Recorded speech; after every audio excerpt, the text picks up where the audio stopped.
On the night of December 27, 1948, the world's largest passenger aircraft, a Douglas DC-3, was flying from Miami to Florida. The plane was carrying 125 passengers and 9 crew members, a total of 134 people. At an altitude of approximately 8,300 feet over the North Atlantic Ocean, the plane was calmly cruising at 180 miles per hour. It was 8:13 p.m. In the cockpit, Captain Robert Miller and his co-pilot seemed normal. But suddenly, their communication with San Juan Air Traffic Control, or ATC, began to weaken. Captain Miller reported experiencing a minor technical problem. That was his last voice. Just 10 seconds later, the plane disappeared from ATC radar forever. Its last location was right in the middle of the Bermuda Triangle. What happened that night was far more terrifying than any technical fault. The plane was caught in a tornado in the Bermuda Triangle, one of the world's most mysterious places, the kind no one had ever heard or seen. In the blink of an eye, there was a scream inside the plane. Captain Miller tried with all his might to control the plane, but it was too late. The storm had engulfed the entire plane and was spinning it like a toy. All the electronics, the compass, the radar, everything had gone out. The plane was no longer under human control. It was simply flying blindly at the speed of the storm. After struggling in that deadly storm for about half an hour, when the plane emerged from the storm, there was only endless ocean all around. The plane's engines were still not working, and it was slowly falling down. Then, the co-pilot spotted an island ahead. It was an unknown, untouched island. Everyone knew that death was just moments away. The plane crashed into a huge old tree on the island. Hundreds of thick branches of the tree trapped the plane like a net, and this was the miracle that saved the lives of 134 people. The passengers survived, as the plane was stuck in a tree. But it was a harrowing start.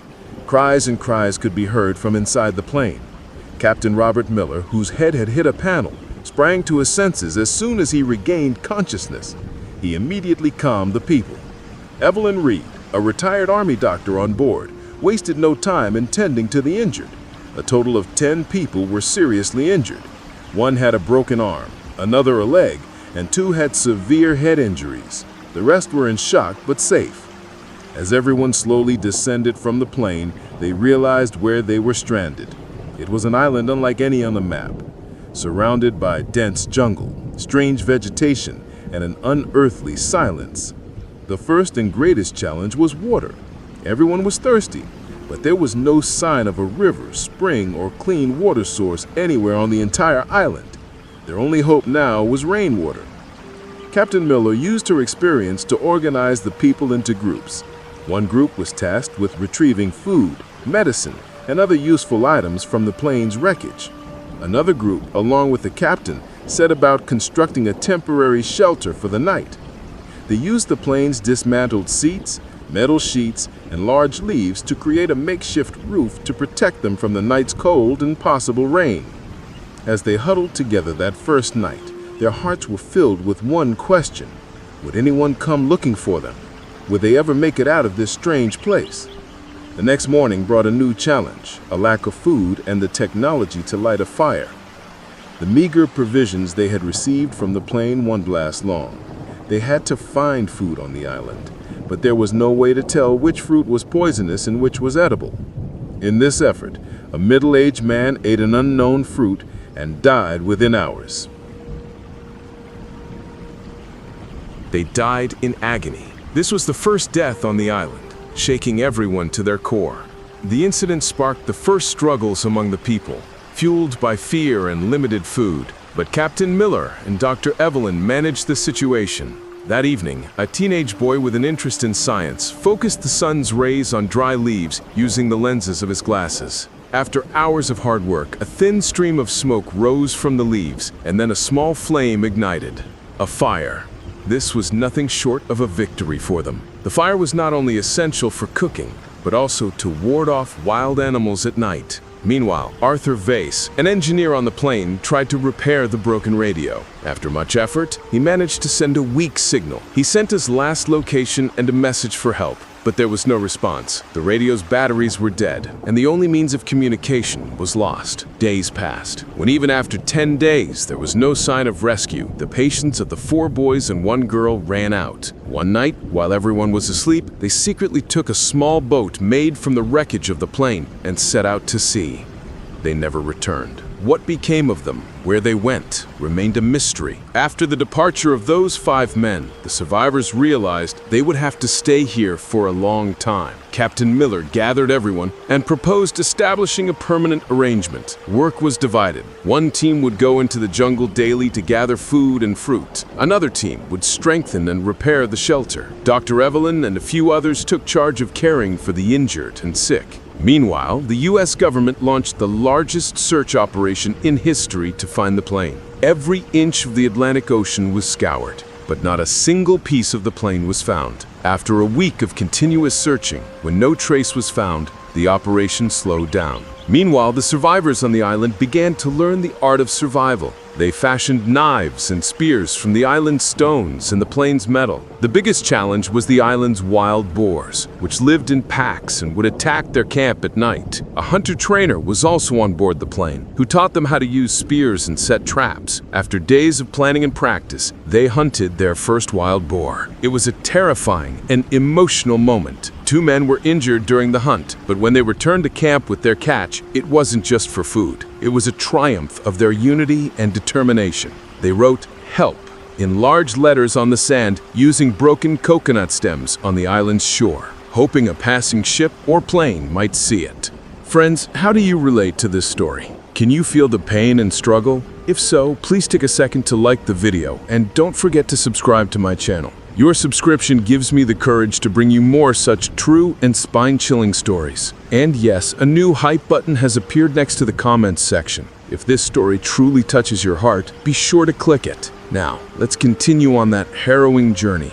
6 months had passed. To the outside world, Flight NC16002 and its 134 people remained an unsolved mystery. After spending $45 million, the U.S. government officially called off the search operation and declared everyone missing. Their families were told there was no hope of their loved ones returning. But here, on this uncharted island, a new community was emerging. Those seriously injured were slowly recovering under the care of Dr. Evelyn and taking on menial tasks. But during this time, illness and despair claimed the lives of others. Seeing no way to escape, many others fled. He was mentally broken and succumbed. Now only 114 people remained on the island. They began burying their dead with respect and became one another's mental support. At night, when everyone gathered around the fire, they would tell stories of their past lives and sing songs. After almost a year and a half, the cry of a child echoed on the island for the first time.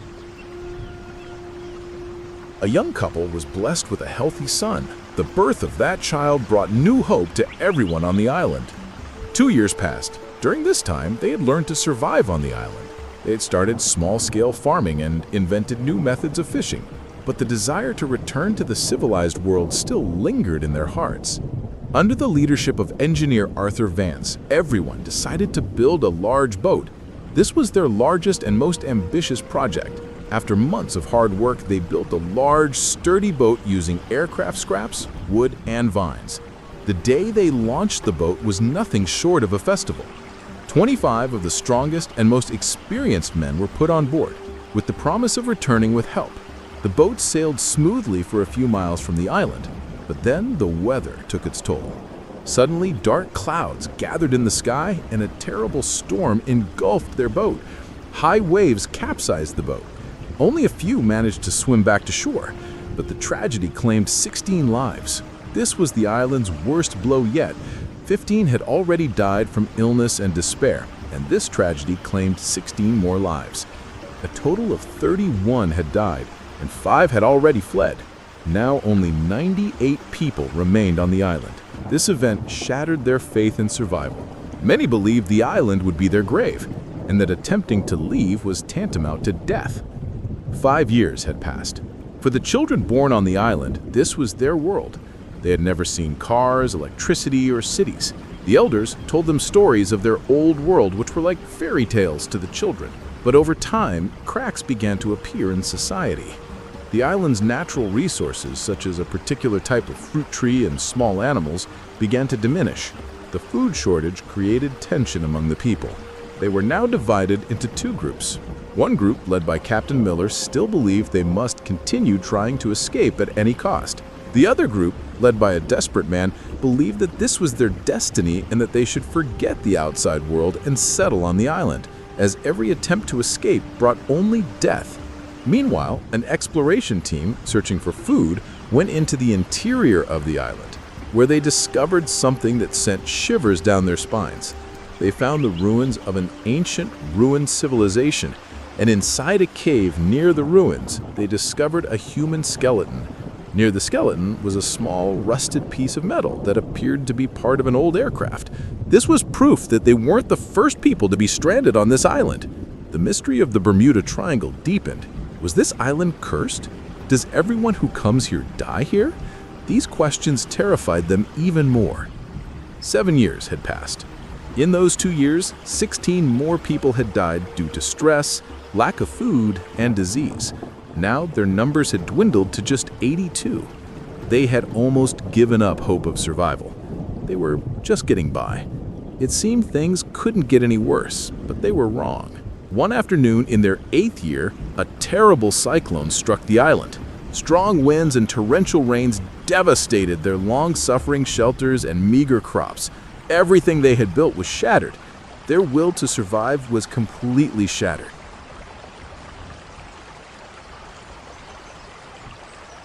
They sat shivering, soaking wet, under the open sky, thinking the end was near.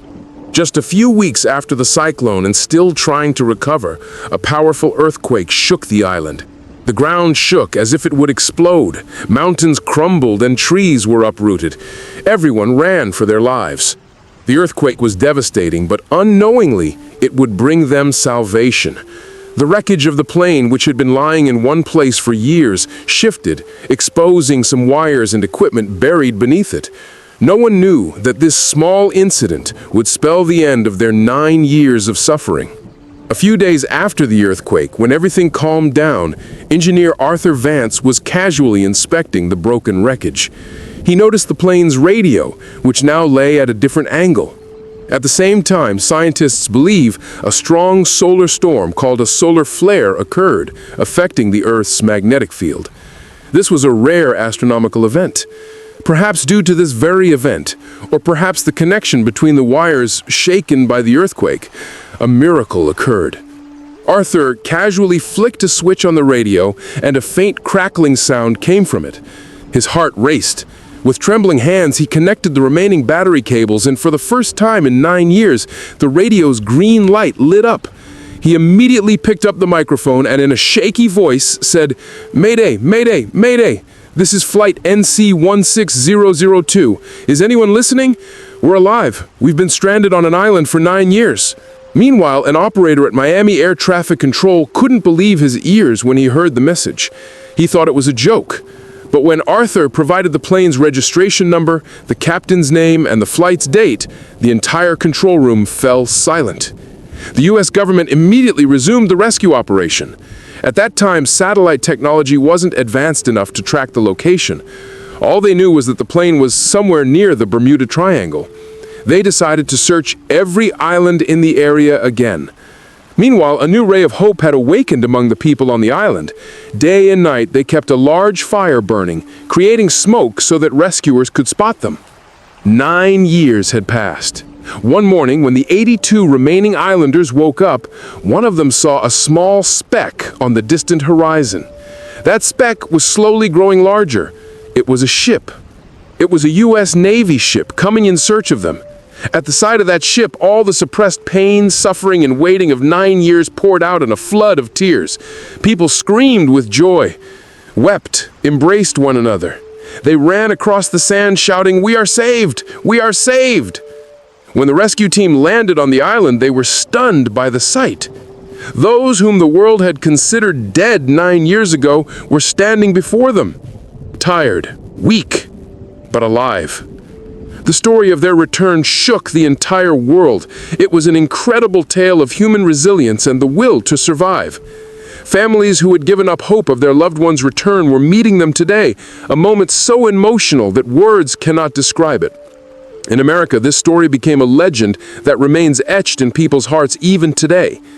Exactly 1 year later, in 1958, renowned author James Baldwin wrote a book based on the experiences of these survivors, titled Lost in the Echo: The 9-Year Survival of Flight NC16002.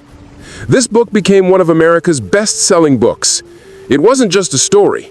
It was the true story of those 82 survivors. It was a harrowing tale of souls who defied death for 9 years and taught us that even a tiny ray of hope can pierce the darkest darkness.